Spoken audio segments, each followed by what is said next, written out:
Criminal record is a big deal for whether you're a citizen or immigrant, but for immigrants it's worse because having a criminal record could result in you being removed from Canada.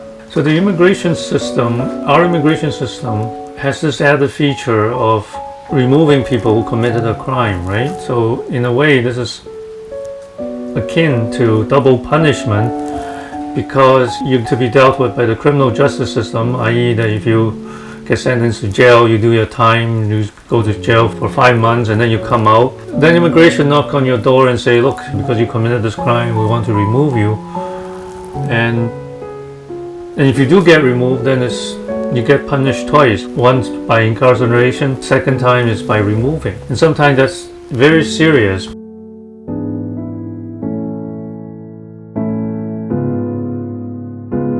People with schizophrenia, how are they treated by the immigration detention system? Something which advocates have raised concerns about again and again, and so far nothing is being done about this issue.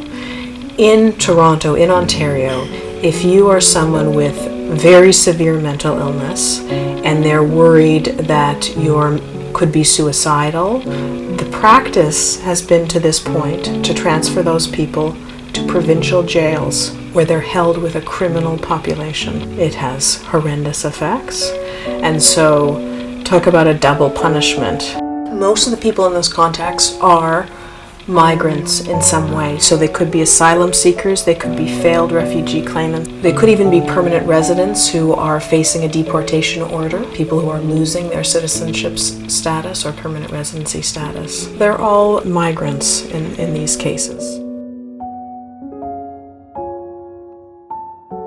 The manner in which immigrants have been dealt with who find themselves in these problems with criminality and mental illness has simply become more and more difficult for them because the scope of discretion to consider their stories has been limited and limited more and more, so that it's very difficult to tell the stories because unfortunately one can only conclude that the authorities don't really want to hear them. The consequences for the immigrant can be more severe because not only are they facing the prospect of potentially going to jail, but they're looking at the possibility of being deported possibly to a place where things could be very bad for them. So what I've seen is that they were really caught in a kind of a crossfire. That is, they had mental health problems, they had criminal problems, they had immigration problems. The resolution of one depended on the resolution of the other.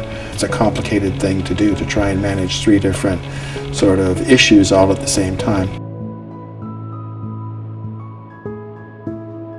The Schizophrenia Society of Ontario has been supporting individuals and families and communities impacted by severe mental illness for over 30 years. And in that work, we have seen throughout the years individuals who are facing deportation based on involvement with the criminal justice system and a mental health challenge. And generally what's led to that is, unfortunately, that symptom of their mental illness has led to some involvement in the criminal justice system, and as a result they're now facing deportation back to their country of origin.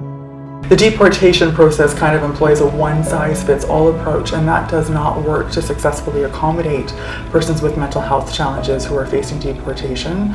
And secondarily, we know that in our society right now there are some great programs in place in the criminal justice system, such as diversion programs like mental health courts and better training for police officers, but that same level of service and accommodation does not currently exist in the immigration system. Sometimes new arrivals to Canada, they may make a mistake or they may do something that ends up being illegal. They may not really understand what it means, or they may not understand the implications of what happened, and so they might get legal help.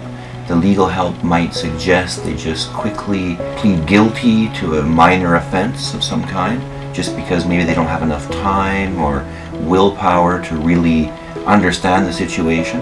They may go ahead and plead guilty to the small offense instead of maybe going another route, a more complicated route of trying to be exonerated or pleading not guilty. As a result, their whole status in Canada might be called into question.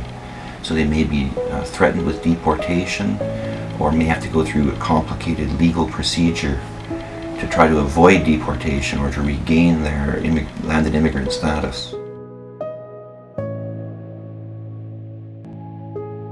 health system may not be able to get people the timely access that they need in every case. So this means people who are left untreated may be at risk of contact with the police. They often end up incarcerated. Stigma, again, is even more pronounced for people with mental illness who have justice involvement. The barriers we see with mental illness are essentially compounded when a person has had contact with the criminal justice system.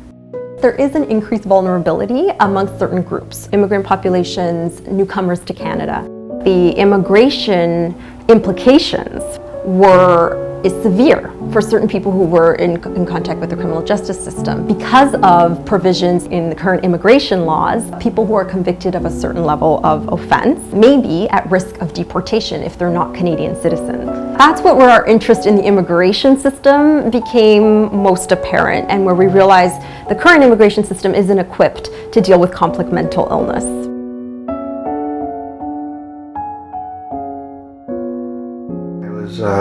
In the analysis of contemporary cases of deportation or removal orders, I looked at a 10-year period, so from 2001 to 2011, and I looked at people who were selected for deportation, given removal orders, who also were described as having mental health issues. And when I went through an analysis of that data, there were overwhelmingly disproportionate groups being targeted. The top 5, being Jamaica, Guyana, Somalia, Trinidad and Tobago, and China. So you have a very telling selection of countries, of racialized groups. In most of these cases, appeals aren't granted. I think it was about only 12% of cases appeals were granted. General principle of double jeopardy, the fact that people are doubly punished in the Canadian system, I think that is a very big problem. It's wrong for someone who's come to Canada, been convicted of a crime, served their time, to then also get deported. It's double punishment, and it's double punishment based on nationality. I agree that in a system where, particularly if you are a permanent resident, you've spent time here, if you get a conviction and you're sentenced and you serve your time, you should be allowed to remain in Canada. To then add deportation to your jail sentence is fundamentally unfair. I think we have a system that is arbitrarily focused on legal status, where most people would recognize someone who's lived in Canada with valid status for 50 years. They're Canadian. They may not have gotten their Canadian citizenship papers, but of course they're Canadian as much as someone who was born here. And to deport them because of a crime, I think is unconscionable, is wrong.